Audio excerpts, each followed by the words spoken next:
You picked up a fight with someone yesterday. See, today your whole day is spoiled because you kept thinking about it. Oh, I should have said this, I should have taken this stand, I should have done that. So that fight did not end there, though it ended physically. It continued in your consciousness, in your mind today. And what did you do? Today you miss the wonderful thing that is happening today at this moment.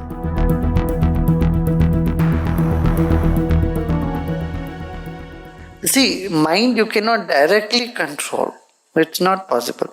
Mind gets focused when you like something, then the mind is there fully, right? Suppose you like a dish or you like a movie, that 2-3 hours you are really focused. Your focus stays on the television or on the screen because you like something.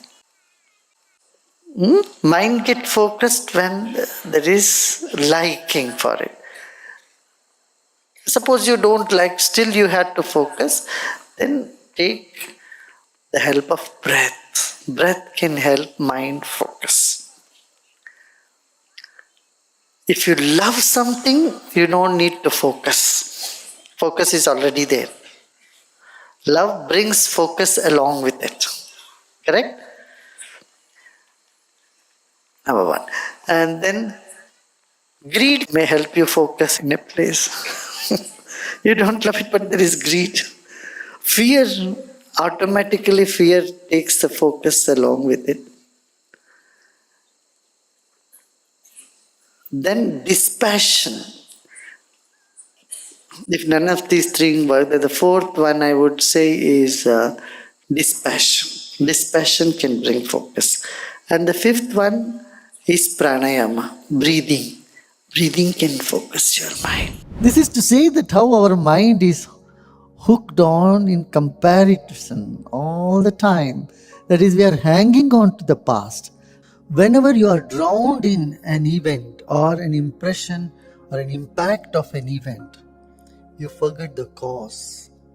That's how you get drowned in an event. It's bondage. That impression stays in your mind for maybe weeks or months, maybe years. You keep thinking about it. You picked up a fight with someone yesterday. See, today your whole day is spoiled because you kept thinking about it. Oh, I should have said this, I should have taken this stand, I should have done that. So that fight did not end there, though it ended physically. It continued in your consciousness, in your mind today. And what did you do? Today you miss the wonderful thing that is happening today at this moment. Because today has offered you something different. Yesterday, the time posed a conflict in front of you. And today it is giving something else. But when we are hooked on to yesterday's conflict and today's gift, today's present, that the present is giving you, we are oblivious to it. We remain oblivious to it. And tomorrow someone is coming and giving you good news, and it doesn't really register because you're still hooked on to the conflict of 3 days back. This is samsara. This is Maya. You just turn back and see in your own life where your mind was, how you used to take a situation 5 years ago, 10 years ago, and how do you view it today? Don't you see a big difference? Huh? How mushy you were 10 years ago, and small things can just trigger you and throw you off balance, and how stable you are today. Do you see that? How you were hankering for something 3 years ago, and today it doesn't matter to you. More stability,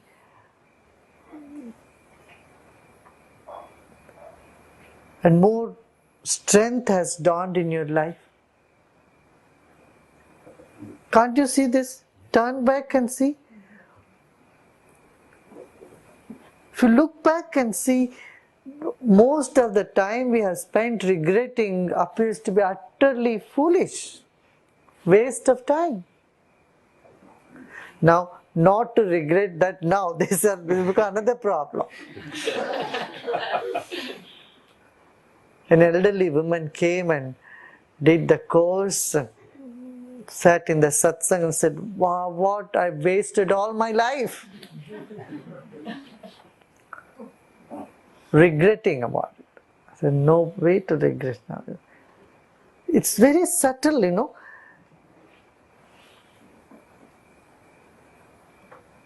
Mind can play so many games.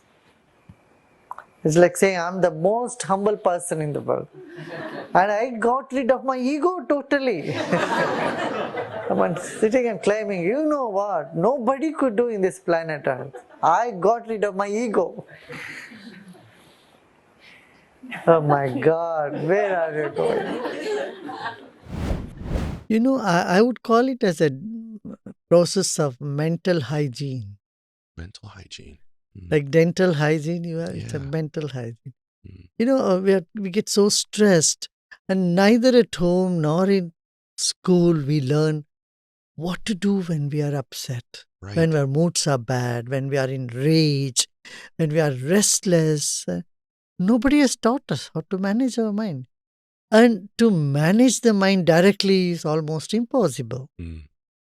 And breath is the lead. For every rhythm in the breath, there is a connection to our emotion and our state of mind. So breathing in certain patterns, certain ways can help us to come out of the despondency we feel with our own moods. The breathing and meditation brings clarity in mind and focus in our awareness, you know, in our attention span. Today what we see is a lack of attention span in colleges and schools. Our attention span is reducing day by day. Breathing and meditation help us to get over this attention deficiency syndrome. And there is more intuitive ability that comes up within you. You become more creative. And this is what you want, you know, whether you are in business or in academics, all that you need is an intuitive ability, force from within. This is the first step towards being free from the grip of mind. First is you should know, oh, I'm not this. And then realizing it is gripping you.